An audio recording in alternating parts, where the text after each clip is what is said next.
यहाँ वोट भी दे रहे हैं। मैं वही कह रहा हूँ ना रोमिता जी, ये तो नागरिकता मिल गई ना। They are having valid documents हाँ, to they have a valid cast document, votes. That means कि वो इंडियन सिटीजन काउंट होंगे। अगर हाँ, उनके हाँ, पास आधार है, exactly. उन्होंने जमीन खरीद ली, घर बना लिया, बिजनेस कर रहे हैं, फिशिंग बिजनेस, कोई स्कूल चला रहा है, तो आप देखिए ये सब और किस तरह के आदमी है। They are most of them are part of outlawed outfits, बहुत सारे। तो अंसरुल्लाह बांग्ला टीम का है, हाँ, तो ये तहरीक उल मुजाहिदीन का है। और ये भी पुलिस की जानकारी है, इन लोग यहाँ आए थे, यहाँ से केरला गए थे और असम भी गए थे। क्यों आए थे? यहाँ स्लीपर सेल बनाने के लिए आए थे और रिक्रूट भी कर रहे थे आदमी, चिल्ड्रन का, फ्रॉम 10 to 16 years, क्योंकि ये इन लोग को रिक्रूट करके ये एक सुइसाइड सेल बना रहे थे, सुइसाइड बॉम्बर्स। तो ये जो इसका ऑपरेशन जो हो रहा था, ये तो कोई देश हित के लिए तो नहीं हो रहा था। ये कितना ये एक like this is almost like an explosive coming to the forefront. No, what kind of people are they and what kind of operation they are in? तो ये तो बहुत ही खतरनाक चीज है, देश के लिए है, राज्य के लिए है। बिल्कुल बहुत खतरनाक। हमारा राज्य में रोमिता जी अगर देखा जाए तो इसके कई नेगेटिव पॉइंट्स हैं, जो ये जिस तरह से घुसपैठ हुए हैं और जिस तरह से लगातार इनकी संख्या जो है बढ़ती गई है। हमारे साथ एक और मेहमान धृतराष्ट्र जी जुड़ चुके हैं। धृतराष्ट्र दत्ता वरिष्ठ पत्रकार है, माफ कीजिएगा नाम लेने में थोड़ी सी दिक्कत हुई, लेकिन आपका बहुत बहुत स्वागत है हमारे इस स्टिंग ऑपरेशन के दौरान जो हम चर्चा कर रहे हैं, बातचीत कर रहे हैं। देखिए धृतराष्ट्र जी, उस दिन हमने कुछ दिन पहले जो है ये स्टिंग ऑपरेशन दिखाया था, उसका असर भी मिला देखने को कि 3 दलालों की गिरफ्तारी हुई। उसके बाद से लगातार जो हमारे संवाददाता हैं, हमारे पत्रकार हैं, उनको धमकियां मिल रही हैं, धमकियां दी जा रही है लोकल पुलिस की तरफ से कि हम आपके ऊपर में कार्रवाई करेंगे, हम आपको जो गलत केस है उसमें फंसा देंगे। इस तरह की कई धमकियां जो है मिल रही हैं। संजीव जी बता रहे हैं आप एफआईआर करिए, तमाम चीजें करिए, लेकिन इसका जो नेगेटिव पॉइंट्स भी है, घुसपैठ, जिसको लेकर के हमने यहां पर प्रमुखता से सारी चीजें दिखाई कि देखिए इसका कितना नेगेटिव है कि आपकी अर्थव्यवस्था पर असर पड़ेगा, सुरक्षा पर असर पड़ेगा। जो स्लीपर सेल्स की बात रोमिता जी लगातार कर रही है, इतना बड़ा खुलासा करने के बाद इस तरह से धमकी, वो भी वहां की पुलिस की तरफ से, जिनको अब इसके ऊपर में कार्रवाई करनी चाहिए थी।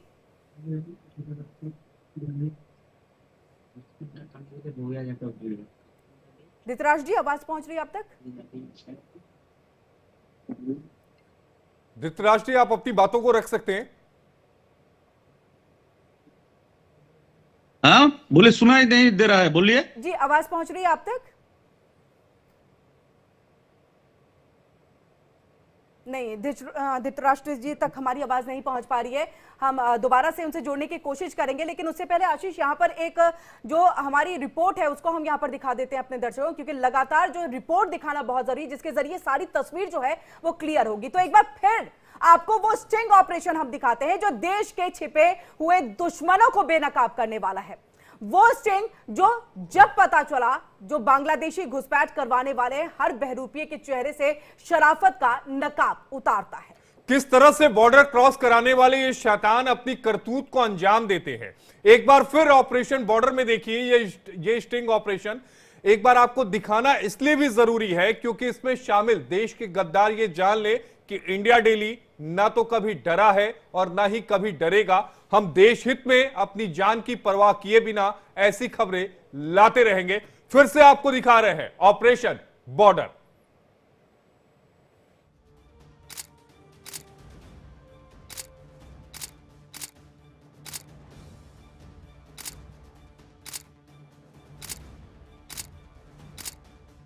इन तस्वीरों को देखकर आप ये जरूर सोच रहे होंगे कि आखिर ये कौन लोग हैं और कर क्या रहे हैं। इसको समझने के लिए आपको बहुत ध्यान से इस पूरे ऑपरेशन को देखना होगा। हम आपके सामने एक एक परत इस साजिश की खोलने जा रहे हैं।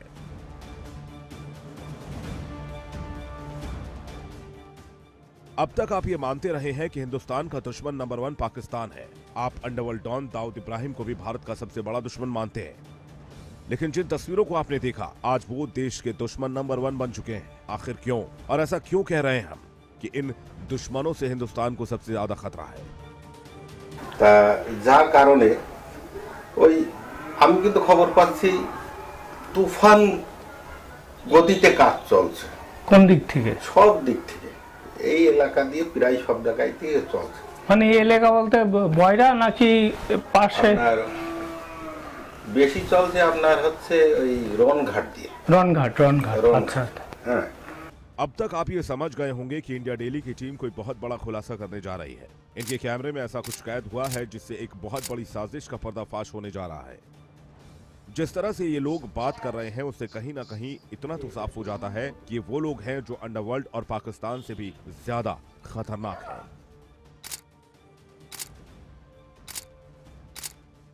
अब एक एक करके आपको कैमरे में कैद देश के दुश्मनों की पूरी कारस्तानी दिखाते हैं। इंडिया डेली की अंडरकवर टीम और उसकी मेहनत को समझने के लिए आप बस इतना जान लीजिए कि हमारी टीम लगातार 7 दिन तक उन जगहों पर रही जहां देश के खिलाफ सबसे खतरनाक साजिश रची जाती है। घंटों तक हमारी टीम ने बिना थके बिना रुके लगातार कैमरे में उन तस्वीरों को कैद किया जो आपकी आंखें खोलकर रख देगा।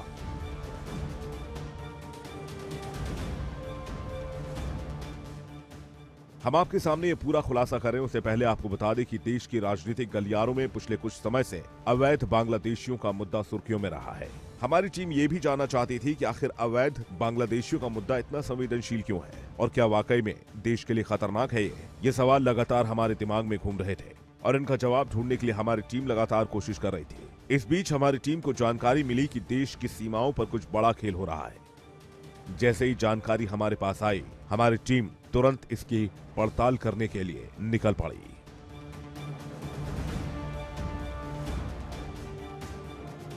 हमारी टीम को यह बताया गया कि पेट्रोपॉल जो भारत और बांग्लादेश का बॉर्डर है वहां पर देश के कुछ दुश्मन जो हजारों किलोमीटर दूर बैठकर साजिश रच रहे हैं। अपनी जान को जोखिम में डालकर हमारी टीम पेट्रोपॉल बॉर्डर पहुंचती है।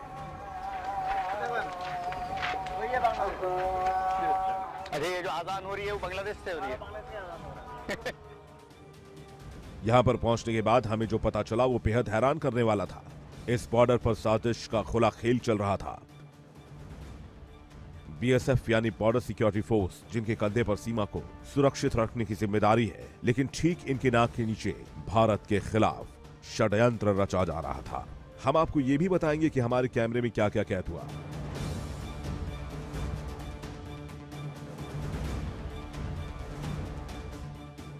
लेकिन उससे पहले जरा आप ये जान लीजिए कि भारत बांग्लादेश की जमीनी सीमा 4097 किलोमीटर है। गृह मंत्रालय के मुताबिक 2023 तक सीमा पर 3112 किलोमीटर तक फेंसिंग हो चुकी है। बॉर्डर के 985 किलोमीटर की सुरक्षा की जिम्मेदारी बॉर्डर आउटपोस्ट करती है। भारत और बांग्लादेश की सीमाएं देश के 5 राज्यों से होकर गुजरती है और सबसे बड़ा बॉर्डर पश्चिम बंगाल का है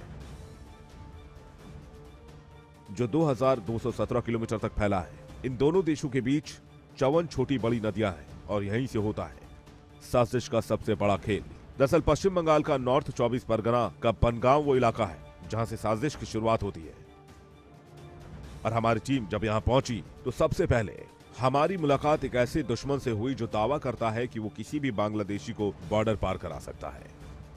आपको यहां ये बताना जरूरी है कि बनगांव से पेट्रोपॉल बॉर्डर की दूरी महज 3 किलोमीटर है।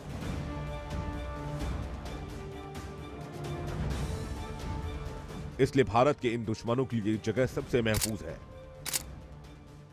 अपने मिशन में लगी हमारी टीम सबसे पहले यहां पहुंचती है और यहां पहुंचने के बाद हमारी मुलाकात एक ऐसे शख्स से होती है जिसकी पहचान एक होम्योपैथिक डॉक्टर के तौर पर है, लेकिन इसका रसूख बहुत बड़ा है। नेता से लेकर पुलिस तक सीधा संपर्क है। ये बागदा ब्लॉक के टीएमसी अध्यक्ष पारितोष साहा का भी रिश्तेदार है। अब आप समझ सकते हैं कि ये क्या क्या खेल कर सकता है। समय एकदम कम, কলকাতায় ফিরতে হবে আবার। কলকাতায় ফিরতে হবে, সময় একদম কম। এখন আরে বসতে হবে না, দাঁড়িয়ে কথা বলি না। বিষয়টা তো বুঝতে হবে, না বুঝলে আপনি এগোতে পারবেন না। আচ্ছা, ঘটনাটা হচ্ছে আমার তো সবাই চেনে, হ্যাঁ, যার কারণে কাজ চললেও তো স্বীকার করছে না, বুঝলেন তো? এই হচ্ছে ঘটনা। ওই আমারও সেম প্রবলেম। তা যার কারণে ওই আমি কিন্তু খবর পাচ্ছি তুফান গতিতে কাজ চলছে। কোন দিক থেকে? সব দিক থেকে এই এলাকা দিয়ে প্রায় সব জায়গায় দিয়ে চলছে। মানে এই এলাকা বলতে বয়রা নাকি পাশে? আপনার বেশি চলছে আপনার হচ্ছে ওই রনঘাট দিয়ে। রনঘাট। রনঘাট। আচ্ছা আচ্ছা। হ্যাঁ, রনঘাটটা খোলা আছে। হ্যাঁ, ওখান থেকে খবর পেলাম আপনার ওই আগে কোদলা নদী পার হয়ে দৌড়িয়ে চলে আসতো, আচ্ছা। জল ছিল না, এখন জল হয়ে গেছে প্রচুর। হ্যাঁ, কলার ভিআই করে একজনের সাথে কথা হলো, সেই ইনফরমেশনটা দিল।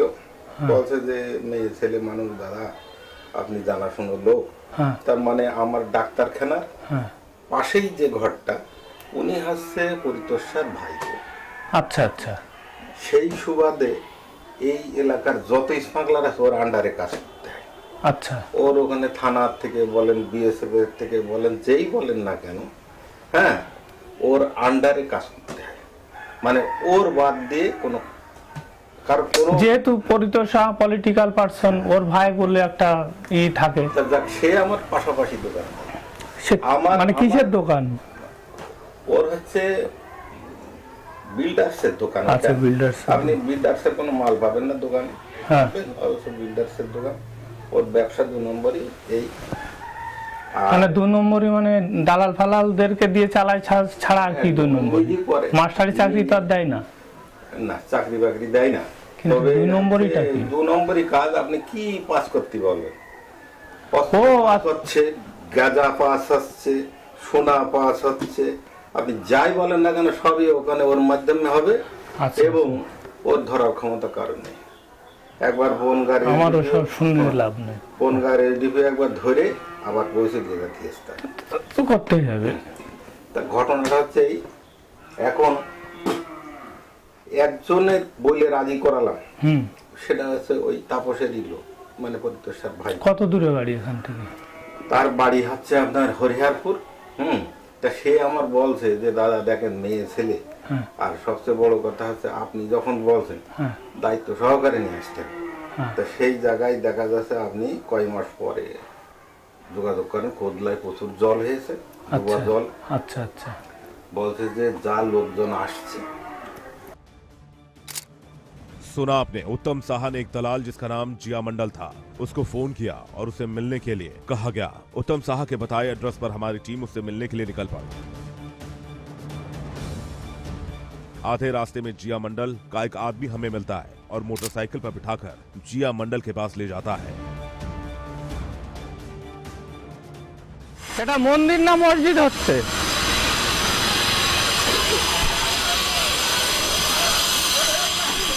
বলছি মোটামুটি এই যদি ভেলা ছাড়া আর কোনো জায়গা দিয়ে আনা যাবে না কিছু? না স্যার, আমাদের বর্ডার হয়তো, আমাদের তো বর্ডার, আমাদের বর্ডার হয়তো সেই বর্ডার সঙ্গে আলাদা। আমরা নিজেরা প্রত্যেককে নিয়ে আসতে পারতাম, তো অন্য লোকের বর্ডার। ওই এই দিক থেকে না? না না, আমার এদিক থেকে না। কোন দিক থেকে? ছুটের লাইন, বনগার লাইন দিয়ে। ছুটিয়া মানে?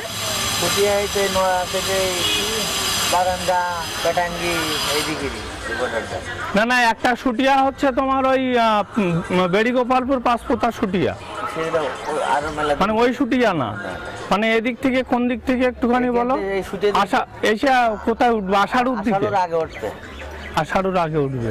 মানে যদি এখন হয়, মানে এখন যদি হয়, আর যখন জল শুকাবে তখন ঠাকুরটুকে রনঘাট মাটলে।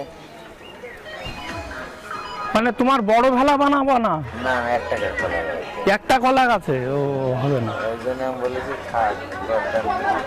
আচ্ছা, তোমার নামটা আমি মানে মনেই রাখতে পারছি না, কি নামে সেভ করবো সেটা? জিয়ারুল মন্ডল, তাই তো? আচ্ছা, আমি দাদাকে তাহলে জানাবো খুনি। আর এমনি তোমার এমনি পুরুষ ছেলে হলে কত কি লাগবে?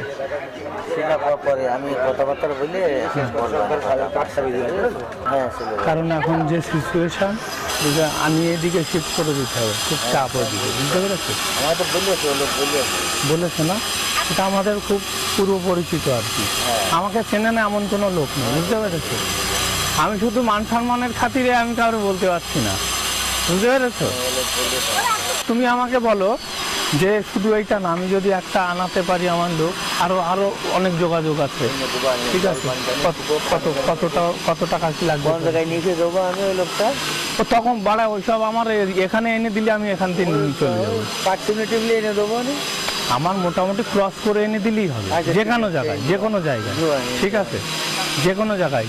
আর আমি তোমাকে ফোন করে 2-3টে নম্বর দিয়ে দেবো, তোরা যদি রাজি থাকে ওদেরটা এনে দেবো। আচ্ছা, ঠিক আছে? আমার মেয়ে ছেলে তো হচ্ছে একটুখানি চাপ হয়ে যাচ্ছে, নিজেদের মানুষ না হলে যদি দায় সারা কাজ হতো আমি বলেই দিতাম। ঠিক আছে? সব জায়গায় সব এমনি এমনি কত কি যাচ্ছে এখন? এখন ওই 20,000 টাকা করে মাথা পিস। 20,000 টাকা? বলতো না সব আমাদের সব তলার বর্ডার সব বন্ধ, ও বাবা। দুই একটা বর্ডার খোলা আছে, তারাই কম বেশি বিএসএফ টাকা নিচ্ছে? বিএসএফও টাকা নেয়। আবার এখন অনেকটা সুবিধে, হ্যাঁ। শীতকাল তো, শীতকালে লোকজন আসতে কুয়াশা পড়ে টের পায় না, আচ্ছা। ওই ঘরকে নিয়ে চলে আসে। কত মানুষের লোক আসছে, আমার নিজস্ব লোক তো বলি নেই, তাছাড়া মানে এখন যারা আসে সব ওই কলার ভেলা ছাড়া আর কোনোভাবে আসছে না। কলার ভেলা করে আসছে, তাহলে পুরুষ মানুষ আসতে পারবে, কোনো সমস্যা নেই। কিন্তু একজন আছে, তার সাথে ছোট বাচ্চা আছে একটা, বাচ্চারা বাচ্চাটা আছে, গেছে ও 5-6 মাস আগে গেছে। ওর বউ বাংলাদেশের বউ, ও চলে গেছে, ওর বউর কাছ থেকে ওর বাচ্চা আনতে গেছে, গিয়ে ফেসে গেছে। এই একটা বাচ্চা কোনো আনা যাবে না। ঠিক আছে, আমি একটা নম্বর দিচ্ছি, নম্বরটা নিয়ে রাখো। এক কাজ করে আমি আগে কথা বলিনি, কথা বলে তোমাকে আমি, তোমার হোয়াটসঅ্যাপ আছে এই নম্বরে? আমি তোমাকে দিতে থাকবো, তুমি তাদের সাথে কথায় রাজি হলে কি করে দেবা, কি করে দেবা। আর আমারটা একটু মাথায় রাখো যে সেফ জোন কোন দিক দিয়ে আনা যাবে, যদি এদিক থেকে না হয় যে কোনো জেলা হলেই আমি কোনো চাপ নেই, নিয়ে চলে আসবো। ঠিক আছে? আর সেফ জায়গাটা দেখে নিয়ে আগে। আর এমনি তোমার কাগজপত্র একটু বানিয়ে টানিয়ে দেবে এরকম লোক আছে আপাতত? লোক আমার কাছে। কেন বলো তো, আসার পরে দেখা গেল যে ট্রেনে উঠতে গেলে জিআরপি ধরছে তো। হ্যাঁ, পিছনে টাকা দিলে ও ট্রেনে তুলে দেওয়া লোক আছে, জিআরপি ধরবে না। ওটা কি সিভিকটা করে? এমনি লোকে নেয়, আর পৌঁছানোর আলাদা লোক থাকে, ট্রেনে তোলা আচ্ছা, ওরাই লোক তুলে আসে, গাড়ি থেকে তুলে ওই পিছনে টিকিট কেটে তুলে দিয়ে আসে। পুলিশে যখন জিআরপিতে ধরতে পারবে না, 800 টাকা কি দিলি মাথা পিস, জিআরপিতে ধরবে না। তার মানে ধরো তুমি এখান থেকে পার করার জন্য 20 নিচ্ছ, ওদিক থেকে এদিকে কলকাতা পৌঁছানোর জন্য। আচ্ছা ঠিক আছে, চলো আমি তোমাকে হোয়াটসঅ্যাপ কলে কল করবো। ঠিক আছে? ফোন কলে এইসব আলোচনা করবো না। ঠিক আছে? তোমার হচ্ছে জিয়ারুল মন্ডল, তাই তো দাদা? ওই যে ছেলেটার সঙ্গে আসলাম, ও বলছে কিরা নাম বলো, আমি তো নামই বলতে পারছি না। আমি তখন ফোন ধরাই দিলাম, তোমার জিজ্ঞেস করেছি না, জিজ্ঞেস করতে করতে আসছি, ওরা চলে গেল এদিক দিয়ে মেন রাস্তা উঠা যাবে। आपने इन दलालों को सुना, ये दलाल बीएसएफ और जीआरपी तक का नाम ले रहा है, हालांकि हम इसकी पुष्टि नहीं करते हैं। तो देखा आपने, ये हमने आपको बहुत ही